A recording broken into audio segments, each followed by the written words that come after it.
Touching Spirit Bear, Chapter 24. The next morning, Cole went to the totem to carve his anger dance. He stared at the blank space at the bottom of the pole. What figure or shape would express what he had learned during the dance? He knew one thing: nobody ever woke up in the morning and chose to be angry. That meant that if he remained angry, something outside him controlled him. Cole didn't like the idea of being under the control of anybody or anything. So what could he carve to show he was sorry and that he had learned to forgive? What could he carve to show the healing that had taken place and the understanding he felt? Cole left the space untouched and returned to the cabin. I danced the dance of anger, Cole announced during Edwin's next visit. Edwin glanced at him. What did you learn? To forgive, Cole said. Being angry is giving someone else control of my feelings so they own me. Forgiving gives me control again. And what did you carve in the totem to show forgiveness? Nothing yet, Cole murmured. There's still something missing. It isn't enough to be sorry and forgive. Somehow I have to figure out a way to help Peter. Until then, I'll never be able to carve anything in the blank space. That's what I had to discover before I could heal, wasn't it? Edwin smiled slightly and nodded. How to help Peter heal is something that will haunt you and stay in your thoughts like a sliver under your skin. The harm you did to him will fester and pain you all your life unless you're able to make up for it. And what if I can't help Peter? Cole asked, worried. Then you need to help someone else. Is that why you and Garvey have helped me so much? Edwin nodded, then turned and walked toward his boat. Cole could tell he was struggling to contain his emotions. As the short North Country summer passed, Edwin's visits grew less frequent. When he did come to the island, he spoke little, as if something was bothering him. He stayed only long enough to unload supplies, pick up Cole's school assignments, and look at the totem. Each visit, the totem had a new carving, but Edwin always seemed to focus on the blank space at the bottom of the pole, although he made no comment. By the end of summer, Cole had carved a seal's head, a sparrow in a nest, and a raven. There were dozens of the huge black birds hanging out in the trees around camp, calling for handouts at mealtime. Cole also carved a jagged bolt of lightning and a big raindrop after dancing a storm dance. By September, the salmon began working their way upstreams to spawn. Each day, during his soak, Cole watched them. He could see them leaping high out of the water, trying to make their way up through the gushing gorge of the water above the pond. When the salmon run finished several weeks later, Cole danced their dance and carved their figure into his totem. During late summer and early fall, Cole had spotted the spirit bear every few days as it wandered along the shore outside the bay or drank from the stream near the pond. But gradually, as winter gained a grip on the island, the sightings ended and the fresh tracks disappeared. Cole knew that the spirit bear had found a cave somewhere or dug out a hollow under a fallen tree to hibernate. Cole stubbornly kept visiting the pond for his morning soak, even though the water numbed him in minutes. Because of the bitter winds that winter brought, Cole spent more and more time holed up inside the warm cabin. Sometimes the winds blew so hard, the draft through the cabin blew out his lantern. He stuffed paper, cloth, moss, tinfoil, and anything else he could find into the cracks. Every 2 hours he got up during the night to stoke the fire. Nights when he failed to get up, he paid the price by having to start a new fire from scratch while he shivered in his underwear. Carving on the totem became almost impossible. The icy cold stiffened Cole's joints, made his fingers numb and awkward. Several times he cut himself prying his knife against the slippery wood. He also quit trying to collect firewood. Now whole weeks passed without any let-up of the rain. Everything became soggy, and Cole was glad he had cut and stacked a huge woodpile. The last thing Cole gave up was carrying the ancestor rock and soaking in the pond. Walking over the frosty rocks along the stream bed became too treacherous. Even when he hiked near the tree line, icy winds pierced his jacket and left him chilled. Winter's daily routine settled into splitting firewood, carrying water from the stream, cooking, reading, and doing schoolwork. Any fishing now was strictly for food, not sport. Cole kept track of time with an old calendar he found in the supplies. Each night before going to bed, he took a pencil and marked off that day. When he turned the page to a new month, he treated himself to a candy bar. Edwin never brought many candy bars with the supplies. Being confined allowed Cole more time for schoolwork, but also more time to think about being alone. Some nights he cried himself to sleep from loneliness. He couldn't help it. The silence became overpowering, and he longed to hear another human voice.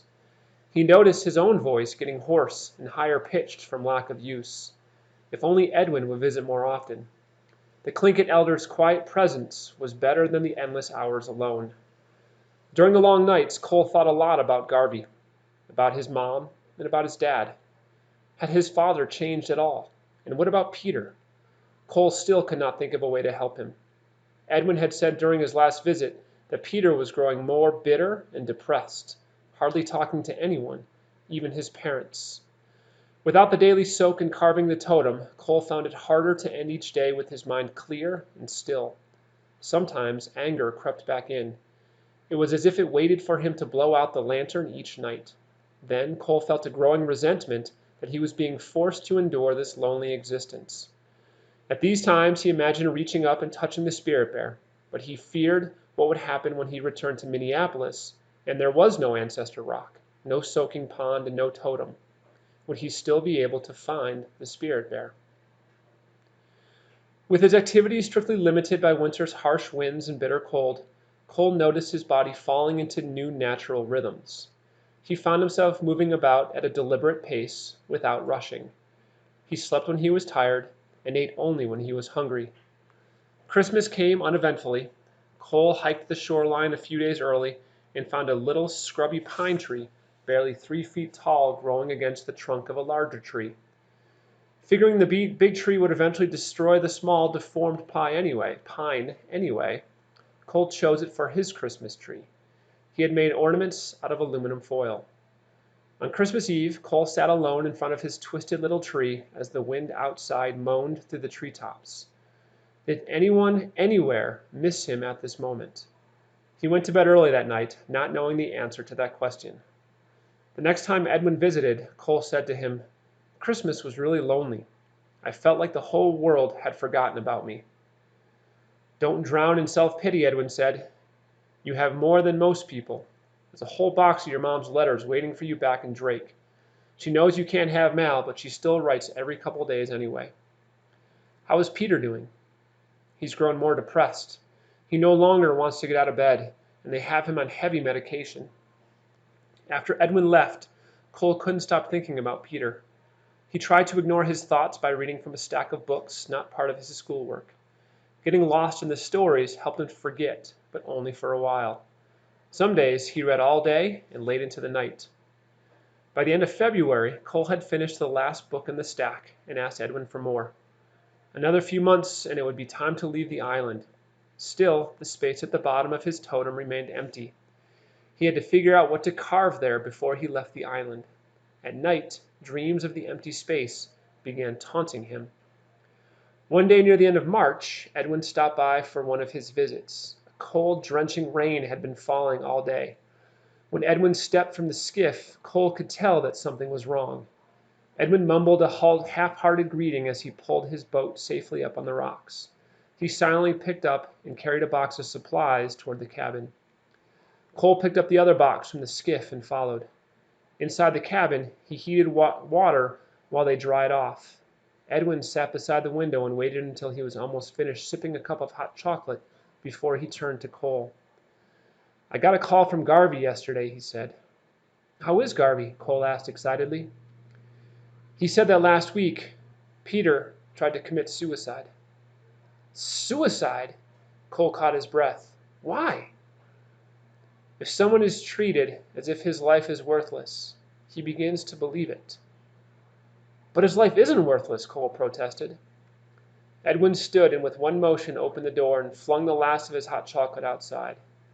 "I never told him he was worthless," Cole argued. "Smashing his head on a sidewalk is a funny way of telling Peter he's valuable." "That was a mistake," Cole pleaded. Edwin picked up his raincoat and headed into the pouring rain. "Hell of a mistake," he called back, pulling on his coat as he strode toward his boat. Wearing only a t-shirt, Cole ran after Edwin. "I've said I'm sorry," he shouted. Edwin stopped in his tracks and turned so suddenly Cole nearly ran into him. "That doesn't help Peter."